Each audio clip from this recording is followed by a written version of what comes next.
Transition Radio TV, brought to you by thebreastformstore.com.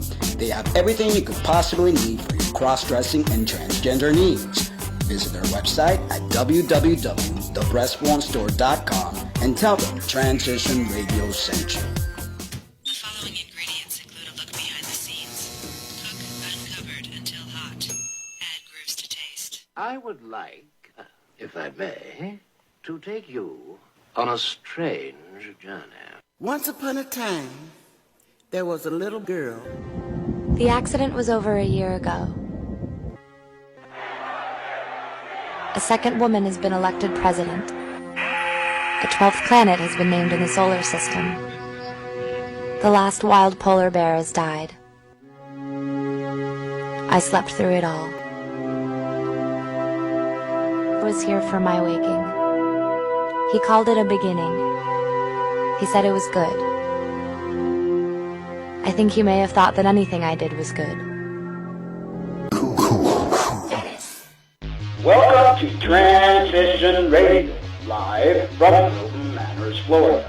With your host, Mark Angelo Cummings. And your hostess, Jessica Lincoln.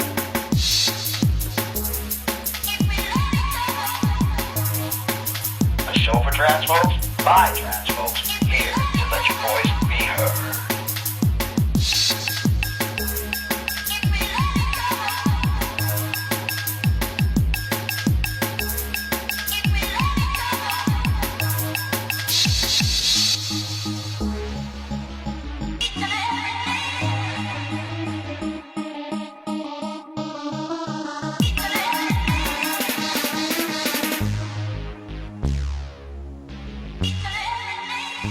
It's the love that saves me. Yes, well, good evening, everyone, and welcome to another edition of Transition Radio TV show on a new night, although we're running a little bit late, technical difficulties. On a new night?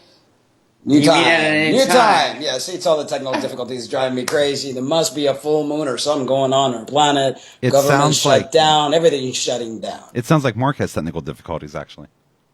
Yeah, probably so, Joe. Yeah, it's a little contagious, Joe. You know how it goes. Anyway, we're glad you're able to join us. We want to thank the chatters that have been patiently waiting in the chat room, and thank you. But tonight we have a special treat for you guys. We've got Cristopher August. He's a 28-year-old man of trans experience. This is his 5th year into his transition. He's a singer and songwriter, and it goes without saying that his greatest passion is music. He has released a variety of original tracks and performed at a number of festival clubs and other LGBT events. He quotes, "Growing up, I've always been fascinated with the unknown and anything paranormal. For the past several years, I have co-run and operated Orange County Ghosts and Legends Paranormal. We research all things paranormal and run public ghost tours, investigations in Orange County, California, and abroad."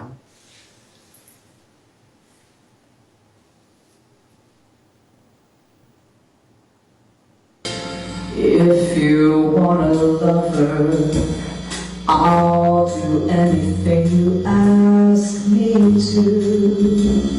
And if you want another kind of love, I'll wear a mask for you.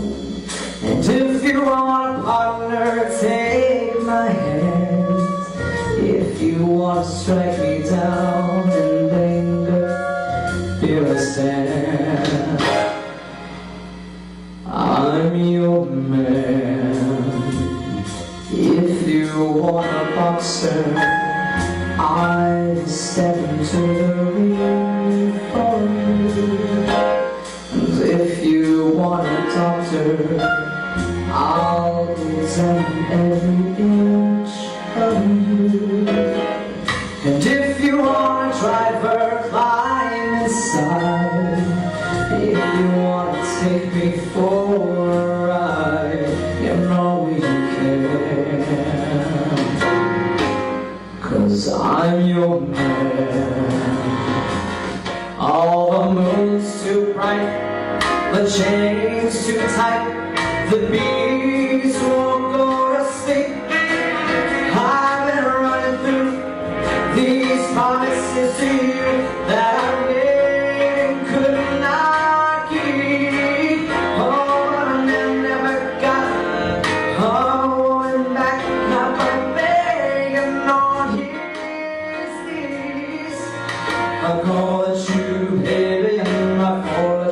feet. I howl at your beauty like a dog in heat. And I call at your heart, and I tear at your sheets. I say please, 'cause I'm your man. And if you wanna walk the streets alone, I'll disappear for you. And if you want a father for your child, if you want to walk with me, you walk across the sand. Well, I'm your man. All the moon's too bright, the chain's too tight, the bees won't go to sleep. I've been running through these promises to you that I made and could not keep. Oh, but I never got going back, not by begging on his knees. I call at you, baby, and I call at your feet. I howl at your beauty like a dog in heat. And I call at your heart, and I tear at your sheets. I say please, 'cause I'm your man.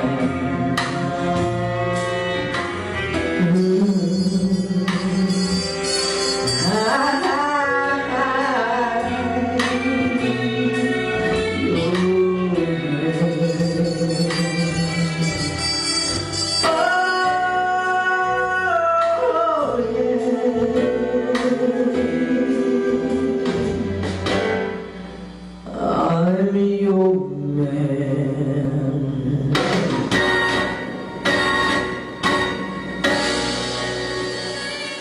And now welcome to our show, the talented Christopher August. Hey Chris, how's it going? Mark, Jessica, how are you? Good. Thank you so much for joining us tonight. I've been looking forward. I've been watching some of your videos and some really interesting stuff on your paranormal stuff. I'm really looking forward to that and sharing that with our guests. Likewise. So tell me, Chris, what was the most memorable day of your life and why? Boy, it's I've had a few good days. That's for sure. I don't know if you get this a lot. I would imagine you do. I think the day that is probably most vivid in my memory is the day that I first started hormone replacement therapy, and I remember that day like it was 5 minutes ago.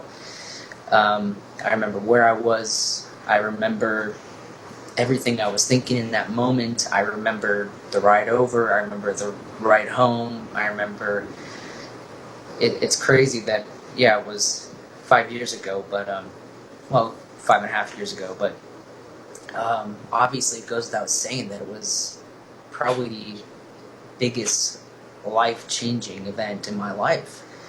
Had I imagined where I would be 5 years from then, which would be today, I wouldn't be able to tell you, the things that I do to keep myself busy, and just where I'm at as a human being and as an individual. I wouldn't be able to tell you. But that day was, it was both scary and liberating, but it wasn't, the fear wasn't what I regretted. It was the fear of the unknown and the fear of what lies ahead for my life. But it was, it was a huge day, and I can imagine you guys probably get that a lot, considering the people that you guys talk to a lot. Is that the case, or? I mean, we do. There's different events for every individual, but yes, hormones, surgery days. For me, it was the day I had my chest, or top surgery, and then I had my hysterectomy at the same time. I thought either I'll die or I'll come out a man, and obviously I'm still here, so I didn't die. But Second that, yeah. for sure. I remember the first time I took hormones, and I jumped into that pool, and I was like, yeah, okay. It's like a week later, I'm like, ooh, I feel like I'm changing. I'm like, oh yeah, I'm getting boobs. Cool. Yeah, 1 week now. 1 week, I'm like, ow, my boobs are sore, and everybody's like, shut the hell up. It doesn't work that quickly. But it's, you're it's nitpicking putting the right everything serum in our bloodstream. Go ahead. No, you're picking yourself apart and looking for every little difference in yourself. Yeah, I recall. Yeah. It's like, ooh, new hair growth. Whisker. It's like, if I had a dime for every YouTube video that I see, people's like, I've got 5 hairs now. And then you got like, 4 of those videos yourself. No, I don't. I never did any. It's a thing. I didn't make any transformation videos because this happened back in 2003. Now it's like the fad. Everyone just got, their transition video, but it's all here.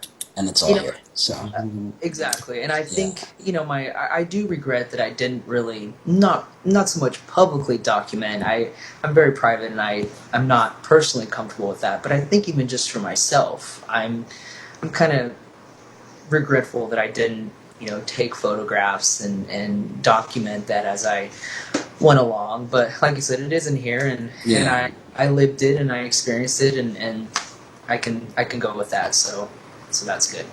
That's good. Definitely. Absolutely. So let me ask Chris, who has been the most supportive person in your transition?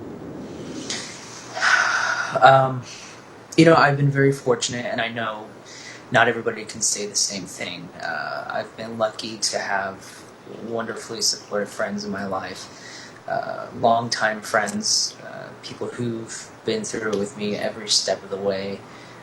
I would say virtually every person in my life has been very supportive. I can say that I haven't really encountered anything negative as far as the people in my life that I surround myself with. I've been very lucky. I know that's not something everyone can say, and I am very well aware that I am fortunate for that. But yes, absolutely, my friends, my family has most definitely come along and has been very supportive. I am surrounded by love, and I think that's made all the difference in being able to move forward in my life in a positive way and pursue a life for myself and know that I am surrounded by people who love and support me. But it's really never been a deal breaker in the relationships with the relationships I've had in my life. It's never really been a main topic of discussion. It just has been what it is, and people have respected that, and I've always been the same person regardless. So I've been very lucky, and I am very grateful for that every day of my life. That's awesome.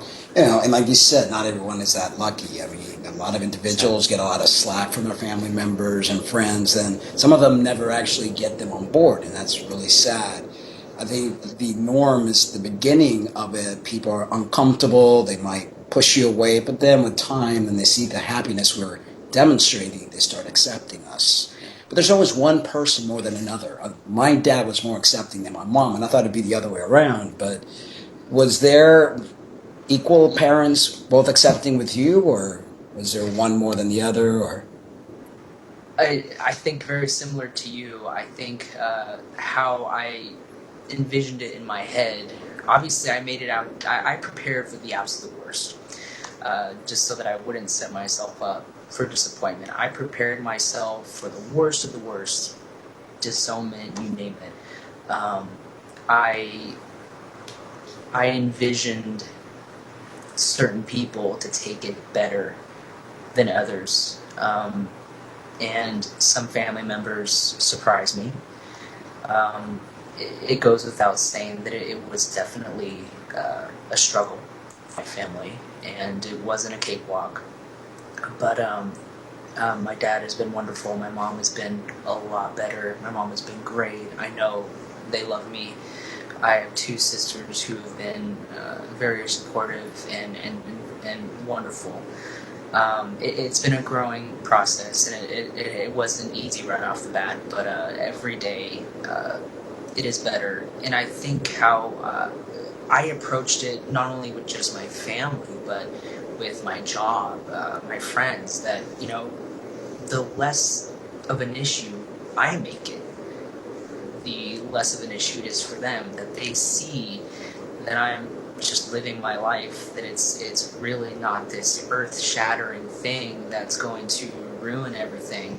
I think they were able to settle down about it, and particularly your family, your parents, they have fears for you that, are people going to harm you? Are you going to have a horrible life of, people being cruel to me or whatnot? But that, as they've seen that I'm a civilized citizen, and I go to work, and I am a productive member of society. I have wonderful friends. I have relationships just like anybody else. It hasn't been the end of the world. And as they've seen that through the past 5 years since the physical transition, everybody's settled down about it, and that's been a relief. So the worst is over, and I think it's just going to be downhill from here. And I'm lucky. So Awesome. And I think that as far as people being cruel to us and stuff like that, it does happen. But I think that each individual, that before they decide to transition, should be sure that they have the thick skin to be able to do it, because you're going to walk through a phase where you're in between. You may not be all this or all that, but you're going to be in the middle, and people are going to pick up on it. And when they do, you need to have tough, thick skin, because, if you don't, they're going to eat you alive, and you're not going to make it. It's all about attitude. It's all how you present yourself. If you're sure about yourself and you walk with your head high, everybody else will respect you too. Exactly. And that's key. That's definitely key. So. Exactly. And I by any means, I didn't want to minimize, what other people experience. There's a lot of cruelty out there, and I am disgusted with the things that, I hear about. And like I said, I've been very fortunate that I haven't had to face that in society. But it's tragic to hear the things that a lot of, our trans brothers and sisters have to deal with. And it's heartbreaking, and it's a shame. But I've just tried to approach my life by, people I surround myself with, that, it's okay. I'll be fine. And I'm still me. I'm the same person, and everybody's been able to relax. And that's been a positive thing. Absolutely. Oh, what's the fascination with the paranormal? And explain to us what's ghosts and legends. Okay. Well, I co-run a company, a business, and a paranormal team. We were called Orange County Ghosts and Legends Paranormal. I've been forever fascinated since I was a kid with anything to do with the unknown, whether it's ghosts, aliens, Bigfoot, Nessie, Loch Ness Monster, but the fact that I even called her Nessie. Anything weird that we can't explain. I think for me, the fascination comes from that I've always been scared of it. I don't understand it. So I tend to really be a magnet towards things I can't make sense of. And growing up, I was terrified of anything to do with aliens. I remember being scared to death of the movie Fire in the Sky in the 90s. That gave me nightmares because of the fear. I used to think that aliens would show up outside my window and I'd be abducted. I'm terrified of it, but because I'm so scared of it. It's funny though, because I've always had fascinations with aliens, but I'm not scared. To me, it's like I feel that we are star people, and there's different star systems, and we're each from a different galaxy or whatever that are placed here on Earth as some sort of experiment. And I've always been, from the time I was little, looking up in the sky, almost like waiting for my star family to come pick me up and take me away from this madness that we live in. And it's the same with ghosts. I used to sit there and try to move objects as a kid. My father would crack up at me because I'm I like, did that too. I'm going to move this thing if it's the last thing I do. I was into ESP and all this crazy stuff, which I love. So Right. it's, Right. I've done the same thing, trying to move things with my mind. It's like, it's insane. And I did play with a Ouija board once. And let me tell you, that freaked me out. Because it was just me and my girlfriend at the time. And we were playing with this Ouija board. And I swear to God, I wasn't moving it. And she swore she wasn't moving it. So we took our hands off of it and it slowly started moving by itself. And I'm like, okay, time to put that away. Move by itself. Yes. I don't know. Maybe I smoked too much weed at that point. I don't know. No, seriously, it does. I believe in all that. People try not to believe in it, but there's more to life than meets the eye. And Oh my God. definitely, I believe in spirits. I believe in ghosts. I believe in poltergeist. I believe in aliens. I don't believe in Santa Claus. I never did until that Ouija board. Then I started believing in spirits and ghosts. Thanks for ruining Christmas, Mark. Oh, I'm sorry. Wait a minute. You know, I consider myself an open-minded skeptic. I don't believe or disbelieve. I probably lean more towards being a believer. If I wasn't, I probably wouldn't be doing what I do. But I want to believe. But I really try hard not to try too hard to see something or experience something that I'm tricking myself into seeing something that isn't really there. So I approach everything with an open mind, but I try to logically have an explanation for everything. I don't ever want to jump to conclusions. You know, I didn't really have anything that have ever happened to me as a kid, which is interesting because you think maybe I would.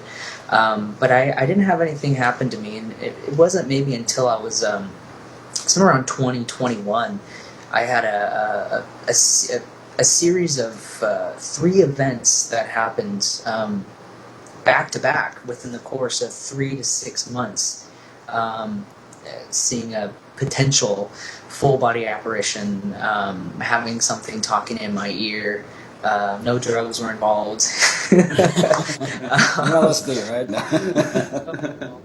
I was coherent, and it was a string of bizarre events that just happened back to back, and I believe everything happens for a reason, and I think I'm doing the things that I'm doing for a reason.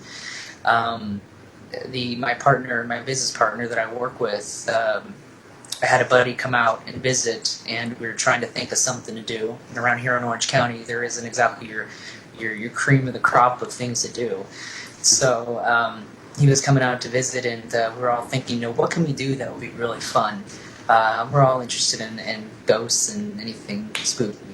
So we decided to do a Google search of scarier, spooky things to do in Orange County, and we came across this guy who was running local tours just as a hobby. And anyway, long story short, we went and took one of his tours at Black Star Canyon here in Orange County, and I instantly connected with him. It was something that I was so fascinated with, and we had a connection right off the bat, and he surely appreciated that I was, having a good time, but I was seriously curious, and I was asking questions, and he appreciated that. So we clicked, we connected, and I started to volunteer and help him out with his tours and learn the tools of the trade and participate in investigations with him. He's been doing it for a very, very long time. And I respect his opinions, but we do clash. We have a difference in opinions. He sees things all the time, and I get irritated at him, and I just want to smack him because he's saying, there's something right there, and I just saw that, and I saw this. And I said, I don't see anything that you're looking at. And I said, who's here? Is it me or is it you? Because I don't see anything. But I think we balance each other out because he's a firm believer. He sees stuff all the time, and I've only maybe potentially seen something 2 or 3 times as long as I've been doing it, and even then I'm questioning it. But like you, Mark, I do believe there's more to us. There's more to life and life on Earth. I think it's naive to think that we're alone. There was a quote that I heard that I really appreciated, and I don't want to butcher it, and it's probably not going to sound as good as it's meant to. The quote was, "What is scarier, whether we are alone or whether we are not alone? Which is scarier?" And I don't know the answer to that. I'd like to think there's there's more out there. I think I'm a believer of aliens, but it's fun. It's fun for me, and I'm scared of ghosts. I'll be honest with you. I'm scared of them. So am I. I'm afraid of the dark. I'm not. I've seen several things, and at first, when I was younger, I was scared. But as an adult, I realized the power that we have. We are spirits having a human experience, and if we connect to our spirit side, the amount of power that we have is amazing. So there's nothing that can really harm you, only if you allow it. And that's I'm a strong believer in that.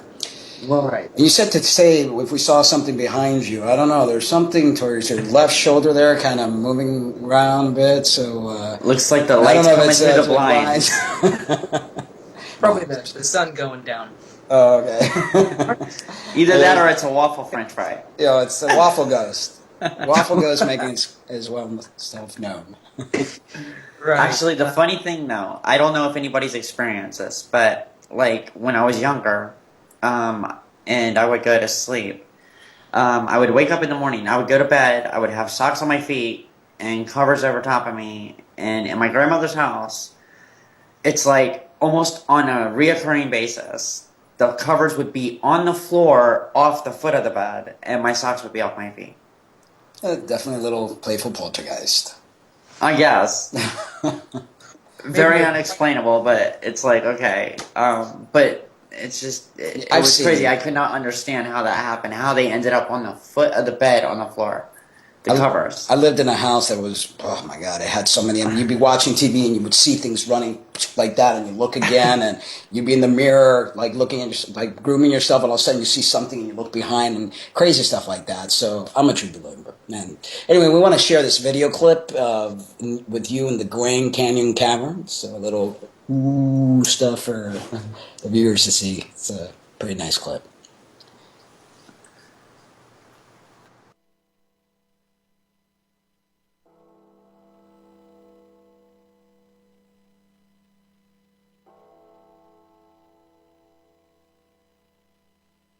Down here, they found a couple Indians down here, and then also we found out that a couple of the workers actually died while they were working down here. So we're going to try and make some contact with them tonight, and hopefully see some of that tonight. So anyways, stay tuned. Matt and Chris, Grand Canyon Caverns. It is now a little after 2, and we're going to be investigating the caverns. As you can see, unless I have my headlight on, it's pretty dark down here without any lights on. I'm going to kind of venture back here. That's Chris there. And then as we go around the corner here, this is our little shack for the night, our little hold up. Those are the only lights that are going to be on all night long. Is there anybody here who would like to communicate with us? Can you turn on your light for me?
was interesting.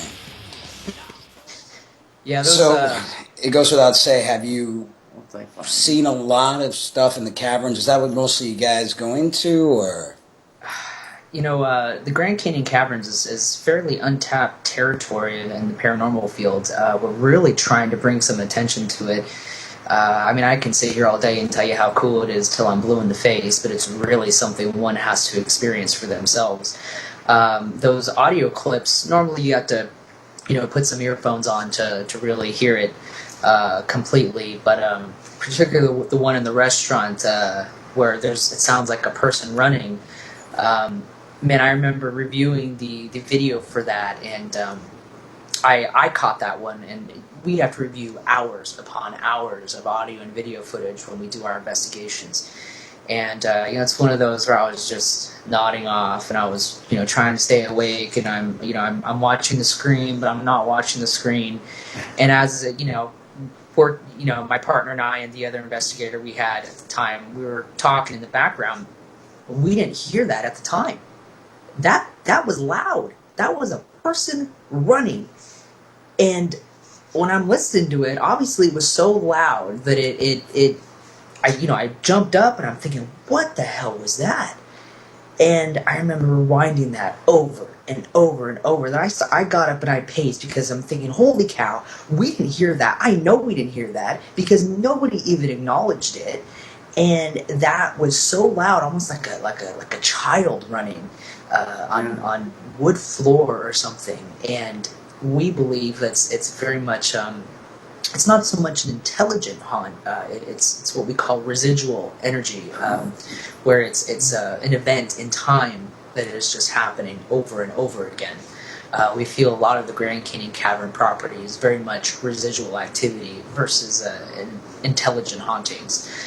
We're still researching it. It is really one of the coolest places, and I can sit here and tell you all kinds of stories we've had over there. But those video clips are some of the coolest experiences we've had, and it's kind of hard to capture stuff. But that place is really fascinating. It's historical, but it's really a must see for people. It's awesome. I love it. I would love to. I saw some orbs, which is also something that you capture when you take pictures and things, and it's energy source, because that's what spirits or ghosts are. And like you said, sometimes you have parallel universes running and events that take place, and just almost like a recording keeps going over and over again. And it's very detailed, and it's mind-blowing, and it's probably not easy to explain, but the words don't do us justice as a species. I mean, we try to label things, but our minds is this small and has not even been tapped to. Our universe is so wide, and there's tons and tons of universes and tons of things. So we've only been taught this is this way and this is that way, and we haven't even scratched the surface of reality. Absolutely. And I think the longer I do this, the more in tune I am with my abilities. I don't consider myself really that sensitive, but sometimes I really surprise myself with how intuitive I really am, or I'm able to really have a sense about something that I surprise myself. There's some times where I am just drawn to something and I just go with it. And if I'm pulled, I am learning to go with it. If there is something in my mind telling me you need to walk over there, I don't ignore that anymore. I do it. I'm starting to be open to my own sensitivity and try not to doubt myself so much, because I want to have an explanation for everything. And I'm trying to kind of mellow out on that and just allow myself to have an experience and not immediately try to explain it away. So it's that inner voice. We tend to shut it off and not listen to it, but we have a higher self in other dimensions guiding us. And it's almost like sometimes you hear the whisper in your ear, or sometimes you just get this real prominent feeling about something, and you can't ignore it. You have to listen to it. I mean, that's something I've learned. No, that little whisper is the voices you're not supposed to listen to. No. So we're going to switch gears here from the paranormal. What's that? those are different voices. Yeah, those are different voices. But we're going to switch gears here, and we're going to move on to about you being a very talented musician. And have you always had this talent? And how did your style and voice change after you transitioned? I've loved to sing for as long as I can remember. I remember 6 or 7 years old. I listened to a lot of oldies. I was a '90s kid, so I was heavy into the pop music of the '90s, Boyz II Men, and any of these successful pop groups at the time. I listened to a lot of oldies radio. My most prominent memory is being in the back seat of the car. I was probably 7 or 8 years old, and listening to oldies radio. It was an LA station, and a song came on, and something connected with me that I was just wide-eyed with wonder in that moment. I'm thinking, who is this? And I will never forget it. And I remember asking, I think it was my stepmother at the time, who is that?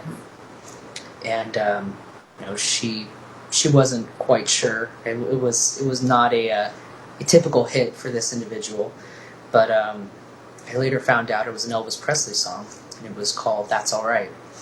It was his first single that he ever released, and it was his rockabilly days. And that song was, I think, the beginning of a turn in my life where I was so fascinated, and I remember I needed to find that song, and it was a mission that I had to find that. This was before iTunes. This was before you can digitally download anything you want or type it into Google and you have it right at your convenience. I actually had to try to find it and press record on a cassette tape and listen for it on that oldie station. And I would wait around for hours and wait for that to come on. But then I would lock myself in my room and blast music and put on elaborate shows for myself and concerts. And I am self-taught. I didn't take music lessons, vocal lessons.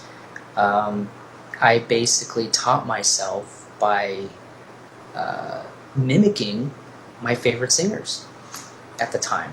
I would try to sing just like them.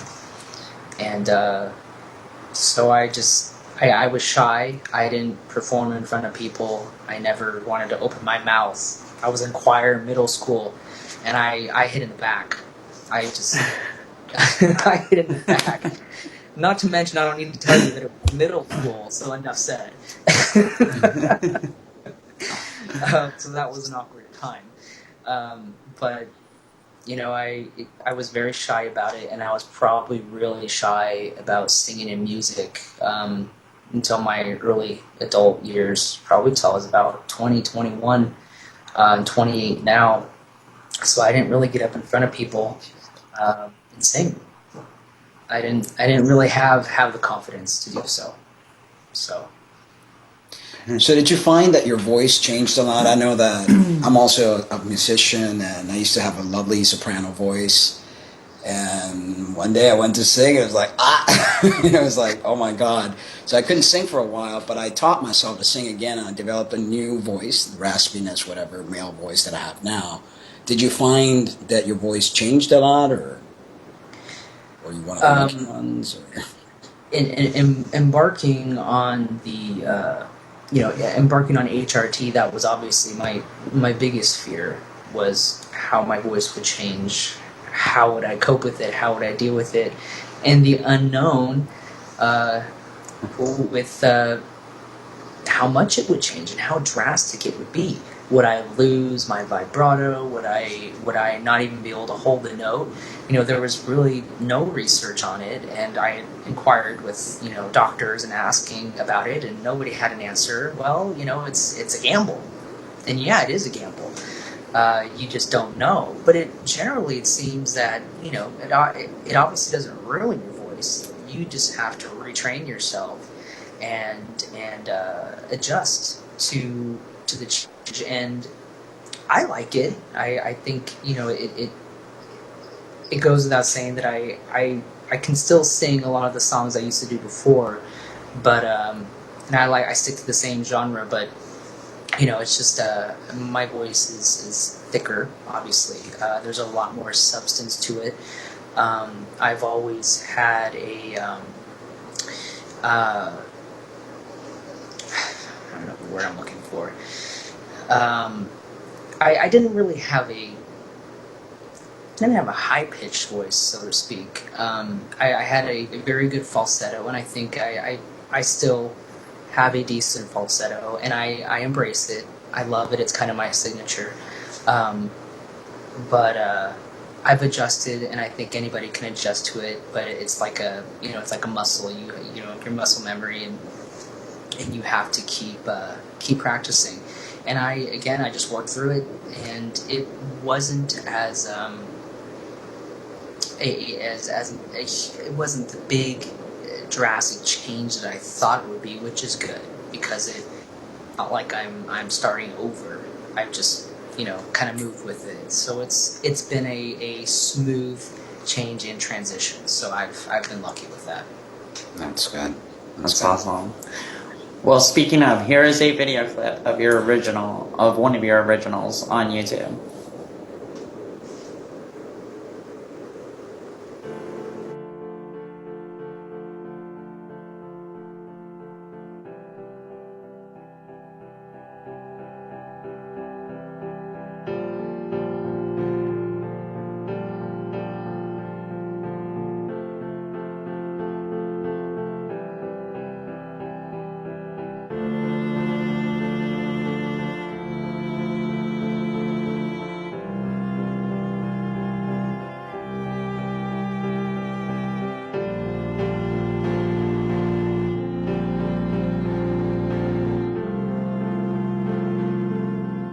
You've got something to find.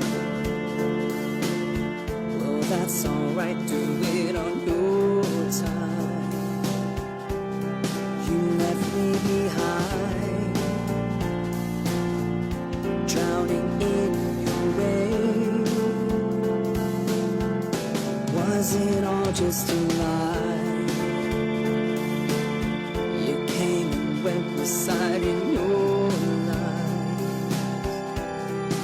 curtain is down. It's time to take your bow.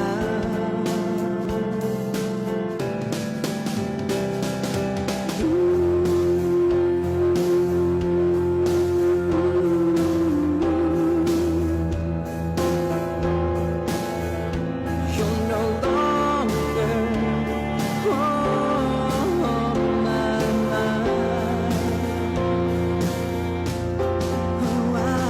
mind.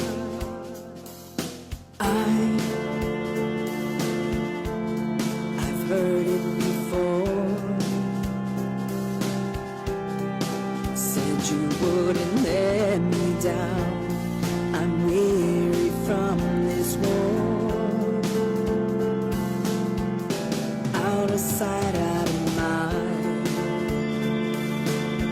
Whatever works to get you through the night. Oh, I'll be alright. You're not worth the fight.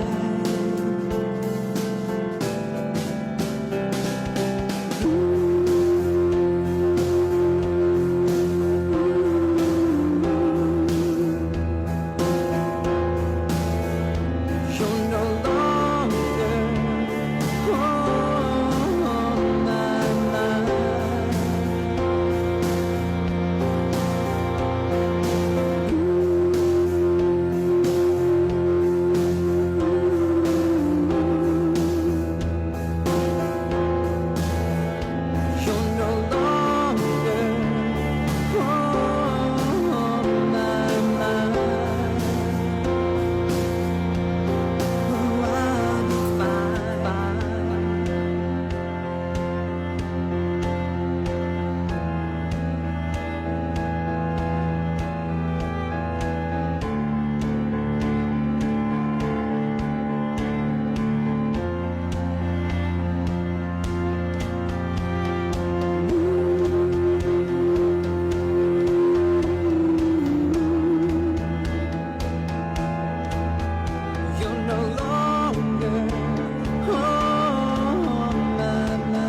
Very nice. Yes. You definitely have an awesome voice. Yes, definitely. And you write your own material, and do you do the music arrangement as well? Or? I've worked with a couple different producers, and I'm not a producer, but I'm learning the ropes and I'm familiarizing myself with the process. But I do a lot of the lyrical content. I help with the arrangements, but I can't take all the credit because I do work with some very talented people. So it's a joint team project. That's great. It's awesome. So tell me, who has been your inspiration, and who do you owe your style to? Like I said before, Elvis was the beginning. I have a lot of musical inspirations, but he kind of he kicked everything off for me and made me obsessed with anything music. I'm big on any of the any vocal harmony groups. Also, Michael Bublé, Josh Groban. I like classic rock. I am very much a pop singer. I'm not a rock artist. I don't have a rock voice. I'm a sucker for ballads, but absolutely Elvis Presley is my number one inspiration. No doubt about it. He's the king, definitely. Yes. And he was awesome too. Yes. You can't go on with Suspicious Minds. Right. Suspicious Minds, is that your favorite? Yes, it was. Is it? That and In the Ghetto. In the Ghetto, good choice. Yes. Mark, are you an Elvis fan? I like Elvis. It's not like one of my idols, but I do enjoy Elvis. All right, I'll you're off the hook. All right. Oh yeah. Hard Rock Hotel. There we go. I like that one. Did you say Hard Rock Hotel? All right, Yeah. that's. I'm moving alone. That was a song, wasn't it? Yeah. I think that was one of his movies. Well, it's actually called Heartbreak Hotel. Oh, that one. There you go. See, that's much. Of Hard an Rock Elvis fan Hotel than was I am. actually an establishment. Hard Rock Hotel is the on the. That's the one we have here. Hard That's- Rock. yeah. Never mind. See, I'm Elvis. He Fail. was good, but I was not a major. No. I'm more like Cat Stevens. I don't know. Next.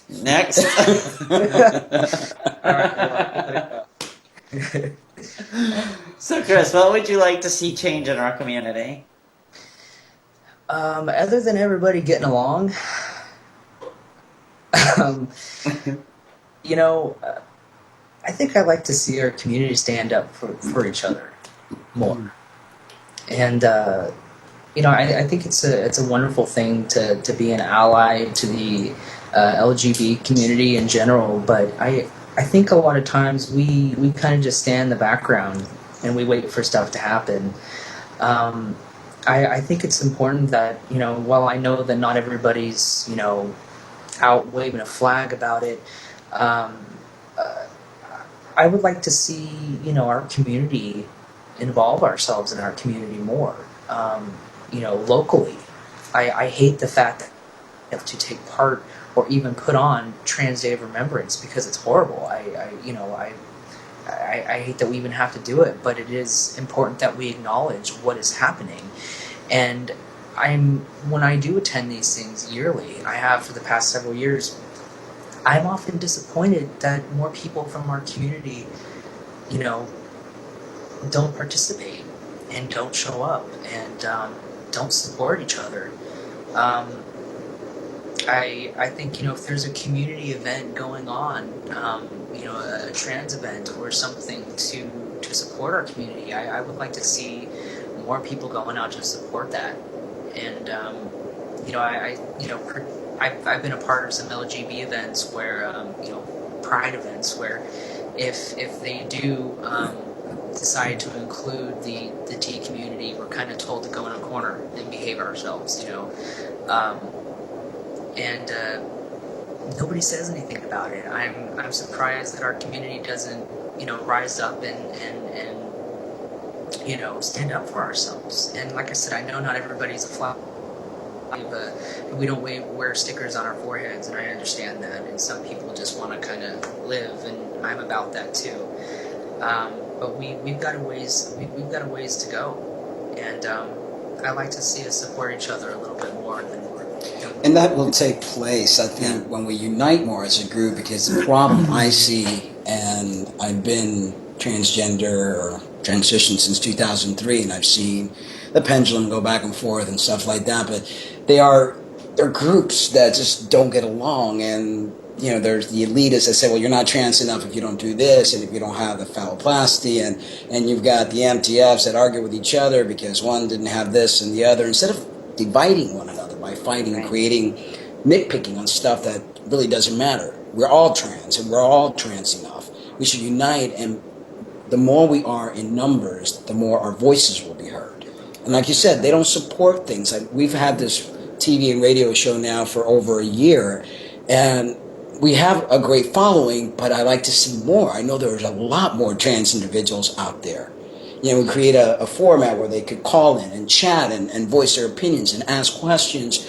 And seriously, we're not seeing what we would love to see. And I know they're out there, and I know that this is a platform that no one has. Exactly. But it's pretty sad. Yeah, and this isn't a contest. Transitioning isn't a contest. It's not about who has more and who did what and who established this or that. And unfortunately, you see it a lot. It is a contest to a lot of people, and that's a shame. We really should. I would like to see more positive things. I would like to see everybody come together and pick each other up. And we do have Day of Remembrance. Let's go out and support each other. It's really depressing when I go and there may be 15 people there, 20 people. Where is everybody? It's sad. It's really sad. And how can you bring on change if you're going to be stealth and hide and not want to participate and not be supportive? Well, and then you have some in the community that are afraid to come out and participate. I think because of the fear based upon everything. So I think the more that we're visible, the more they see us being out there, being visible to the public, I think the more they're going to work on getting their courage up to come out as who they are and participate more in these things. Because, this is the thing. I think people have a fear of, like Mark was saying, I'm not trans enough. Well, there's no such thing. There's no such thing as trans enough. We all start at one basic area. Most MTFs start out as a cross-dresser, and eventually it blossoms into a beautiful transition. But even if you don't have a beautiful transition, you should just be allowed to express yourself and be. It's not a contest. Exactly. It's allowing yourself to be who you feel you are, and that's good enough. I think that's one of the things we need to educate society on. That we don't have to fit this perfect little box of being from female to male, looking exactly like Marlon Brando or something, whatever. We all have our uniqueness, and we all should just express ourselves. Exactly. I understand being stealth. I understand that, and the fear of wanting to come forward and be supportive, but a local community event, a trans event, it's generally more or less a safe place, and you're in good company. Exactly. That's true. So get out there and support each other. I would like to see more of that. I hear you. Exactly. I hear you. So, as a transgender individual, we find it really hard sometimes to find that other half. What is it that you look for in a person, and are you a hopelessly romantic? Yes. Somebody who will just laugh at my bad jokes. Really. For me, honesty, loyalty. Loyalty is huge for me. It's a big deal. If there's any quality I look for in a person, it's somebody who will stick by me. I'm not perfect. I have my quirks. But somebody who really values a partnership and believes in standing by each other. That's really important to me. And as I get older,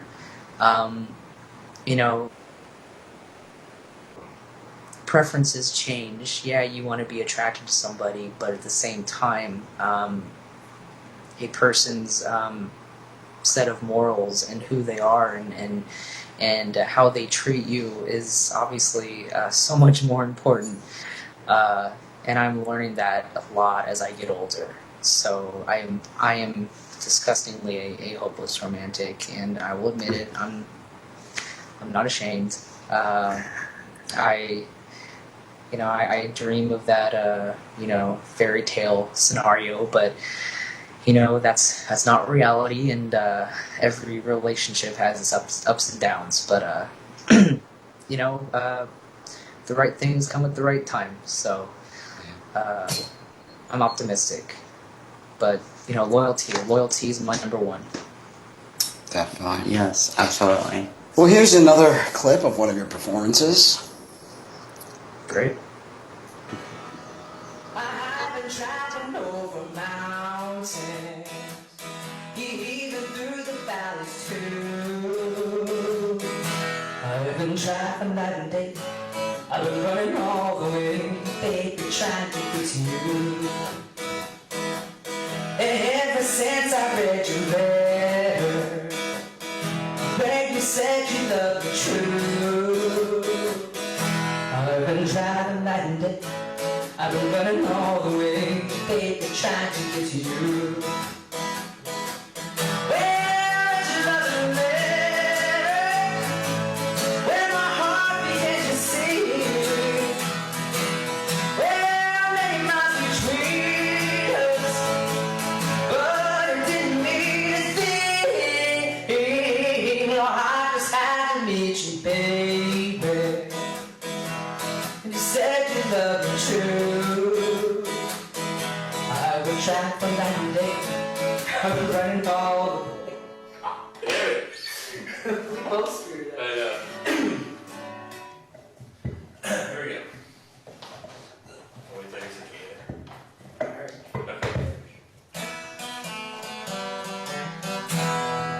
I've been traveling over mountains, even through the valleys too. I've been traveling night and day. I've been running all the way, baby, trying to get to you. Ever since I read your letter, when you said you loved me true. I've been traveling night. Let's walk it back. Yeah. I cut off short, huh? I've been traveling night and day. I've been running all the way, baby, trying to get to you. When I read your loving letter, then my heart began to sing. There were many miles between us, but they didn't mean a thing. I just had to reach you, baby. Spite of all that I've been through, I've been traveling night and day. I've been running all the way, baby, trying to get to you. Ever since I read your letter, where you said you loved me true. I've been traveling night and day. I've been running all the way, baby, trying to get to you. Well, it's your loving letter, and my heart began to sing. There were many miles between us, but they didn't mean a thing. Lord, I had to reach you, baby. In spite of all I've been through, I've kept traveling night and day. I've been running all the way, baby, trying to get to you. You got it? Yeah.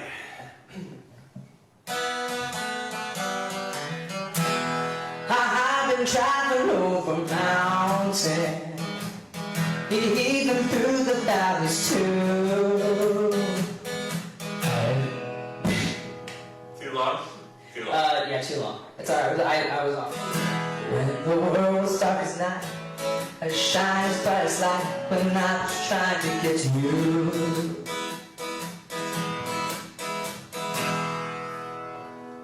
Better. Yeah. Want to try once more? Yeah. I've been traveling over mountains,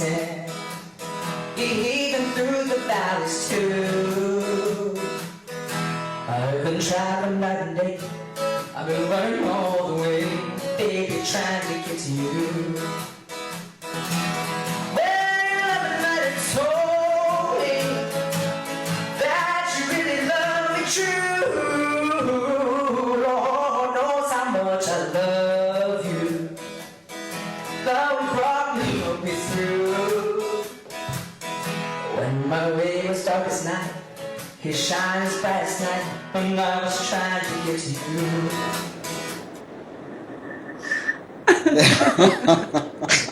Fail. Yeah. Stuff happens, you know. Well, it's okay. You're not the only one that forgets the lyrics to your own songs. Well, I have 115 songs that I've written. Thank you very much. Sometimes I can't remember them all. That's why I have them in my computer and stored away, and that's how it goes. Yeah. Yeah. I often think I need ginkgo biloba. Yeah, that I used to take that at one point. I should probably go back on it. I'm turning 50, soon. And say that again. What's interesting is if you have to remember to take ginkgo biloba, do you really need it? Yeah, you do. You need a double dose, the high mega dose to really. Yeah, it's rough. I just think that we put so much on our plates. I think that a lot of the foods that we're eating is not really nourishing our dendrites, and our synapses aren't taking place, and that's why Alzheimer's is running rapid, and it's just the lifestyle that we have. We don't sleep. We're constantly in front of a computer. It's crazy. But that's how it goes. Yep. Well, let me ask you, Chris, what is your favorite pastime and why? This may be cliche, but I grew up playing softball and baseball. I played for and I miss it. I miss it a lot. I am definitely a baseball fan. I love going to the ballpark. Once in a while, I'll go to my childhood ball fields, and I'll just go hang out, and just the smell of the air is very nostalgic, and it's when I look back on my childhood, it was a really good time, and I really miss it. So at some point, maybe I'll join an adult league or something when I have the time. Hopefully, it'll be a lot like riding a bike, and I won't suck, but I miss it a lot, and it really makes me happy just to go out and throw a ball, go to a batting cage, let off some steam. I miss it a lot. Life's too short, so you should do what you enjoy. I mean, it's definitely, while you still can and you're young enough to do it. Because as you get older, all the joints start to hurt, things don't function the way they used to, and not a pretty picture. Yes. And I'm an old trans guy here. Then you're stuck taking ginkgo biloba. Ginkgo biloba, all sorts of stuff, let me tell you. I forgot to do something today. The prunes. I forgot to take my ginkgo biloba. You remember to take it, but you don't remember what you have to do in 5 minutes. I know. Yeah, it's pretty bad. Hey, what do we have for breakfast? Oh, I forgot already. Oh, well. Who cares? Anyway. So, Chris, are you touring at the moment? And if so, where can our viewers catch you, watch you, listen to you? Right now my big focus is building my business, Orange County Ghosts and Legends, where we're watching it grow, and I'm investing a lot of time in it, and it takes up a lot of my time. Right now I am looking into doing some more singles, some more tracks. I've got some Christmas gigs coming up, which is my favorite holiday, so I can never pass up a Christmas performance. Some private events, and a local community trans event for Christmas that I like to participate in every year. So I do some gigs once in a while, but I'm going to work on some new music. I'm always writing, and I'm going to be staying busy with the business. So if you're in Orange County, if you're in Arizona, anybody, look us up, and that's what I'm going to be doing. It sounds like fun, definitely. Ghost busting, and actually you could probably sing to the ghost. There you go. When you're there, maybe they'll all just gather around. I haven't tried that concept yet, but I might there you go, new concept. I like the music, I would definitely love to be a guest hunter. That would be awesome. Definitely. You may be surprised what kind of skills you may have. Yeah. Huh. Maybe Never you're thought maybe of you're that. sensitive, or since you had your socks come off all the time and your sheets on the floor. You might just be a kicker, but Yeah. And I can attest to that because she'll like wake up in the morning. It's like, where'd my covers go? And Shut up. But, That have was you my- woken up with a few that was- black eyes or Yeah, that was my that's why imaginary friend. That's why I'm always sore in the morning. It's like, God, Here I'm thinking I'm astral projecting and going fighting spirits in other planes. I get up in the morning. It's her beating up on me while we sleep. Yeah, those scratches on your back this morning. Yeah, blame I it told on her I him. might have. No, you're well. Actually, you're blaming it on the ghost when really you're just beating the crap out of him. Yeah, I guess so. Yeah. I must have saw a ghost in my dream or something. Yeah. That's they say the ghost can tap in there while you're sleeping. So Oh, definitely. Yeah. I'm a big believer in astral projection. I've actually woken up and almost like still been in that other plane because I believe when we sleep, it's not just a dream state. I believe there's different levels and different, like we travel when we sleep. And a lot of times when I wake up, I'm still seeing in front of me so I've been. What I'm actually noticing is that I'm more in tune with things when I'm sleeping because Yes. that's when I wake up to things the most, and that's when I experience the most. Is something is possibly interacting with me, and I am somehow attentive to it, and I wake up and I experience a lot of things. So I don't know. It's interesting. Yeah.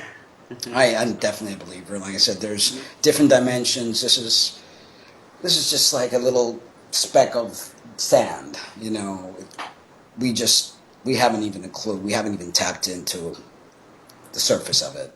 That's Not even. not even. Well, Chris, we definitely want to thank you for being part of the show. Yes. And, It's been a pleasure. Thank you for having me. You guys are great. Thank you. Thanks. Thank you so You're much. awesome, Chris. And we honor you, Chris, and good luck with all you do. Thank you. And Much if you love want to you stick guys. around for the post show, Yes, we're going to do a little trans news and show the transition video of the week if you're not, because I know we've taken a lot of your time already. But we thank you and good luck with everything. Thank you guys. Appreciate it. you're very Take welcome. care. Thanks. Take care. Alrighty. Well, in the trans news, we got MedPage Today, Transgender Healthcare Still Lags by David Pittman. Despite advances in civil rights in the gay and lesbian community, transgender patients still face discrimination, disparities in the health system. An expert on gay health said here, transgender people routinely avoid using healthcare resources because of the way physicians may have treated them in the past or because of fear of being treated differently. This was said by Joe Freund, an MD, a family physician in Des Moines, Iowa, who cares for a large base of gay, lesbian, bisexual, and transgender patients. I've got transgender patients who refuse to go to the emergency room unless they're basically unconscious because of doctors screaming out of the room when they discovered something they didn't think they were going to find. Fruin said, at the American Academy of Family Physicians Scientific Assembly, people are poorly treated at times. Transgender patients often have difficulty finding physicians who are accepting of their condition, willing to treat them, and knowledgeable about the nuances that come with their care. That come with their care. Some practices really don't know very many GLBT folk, Fruin said. What that may create is discomfort that is felt immediately by the patient. Transgender people are more likely to lack insurance coverage or have inadequate insurance. They also are routinely denied coverage because their gender identity and resulting treatments are deemed pre-existing conditions. Hopefully, this will be addressed, both access, issue, and exclusion, when the Affordable Care Act comes on board, Freund said. Jennifer Burnett, MD, a family practitioner in Selma, California, said that between 1 in 500 and 1 in 1,000 individuals in the U.S. are transgender. But it's hard to find a more exact number because so many refuse to seek routine health care or simply can't find it. Healthcare disparities in the transgender population is particularly prevalent in the mental health field, with up to a third of suicide attempts by teens reported as a related as related to sexual orientation or gender identity. And this is definitely a big issue. I mean, I know that I've been the subject of going into a doctor's office when I lived in Silver City, New Mexico. They'd never really seen a transgender man, and I went in there and I explained to them originally, and the guy treated me like I was a science project. Do you mind if I look at he was from India, do you mind if I look at your, and I'm like, okay, we'll do a show and tell here, and then you can prescribe my hormones, right? But it's crazy, and there needs to be more education, and transgender people need to feel safe to go into these medical professionals without being ridiculed, without being judged, because their religious belief does not allow them to think we're an abomination or some crazy thing like that. But we need to be safe because we're on hormones, and hormones create a lot of issues, and we need to constantly get checkups and keep ourselves healthy. That's very, very important. Exactly. Well, now, a little prologue before the transition video of the week. I write these little poetic things that I really enjoy writing, so here we go. Listen to me speak. I may not sound as I should, but wait a few more weeks. I will hear the sounds that come from inside my heart. I will be heard for my inner voice. I will see the hair slowly coming in. My face and arms will surely dominate the maleness that I feel within. The mirror soon will make much sense. I will be that man I have dreamt of then. You won't have to get your pronouns mixed up, for you will surely know that I am a man. And here is a transition video of the week with Ermo Lewer. Yes. I hope I You pronounced should have that read the right. whole thing. I know, I just try to give you little bits of it so you can share with my little poetic adventure. Yes. This is your video, basically so I can compare my voice when it starts changing. So I decided to make a quick video for you to make this one a little bit more personal and direct. So I have to say though that I'm pretty awful at this. I'm gonna try making this as short as possible. Making another video because apparently people prefer watching me talk to electronic device reading my text post, so that's alright. Today is my half a year on being alive. As of today, I've been on testosterone for a year and a month.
May the 12th, and this is my voice, 21 days or 3 weeks on tape. Today is April 28th, 2012, and this is my voice 1 year, 1 week on testosterone.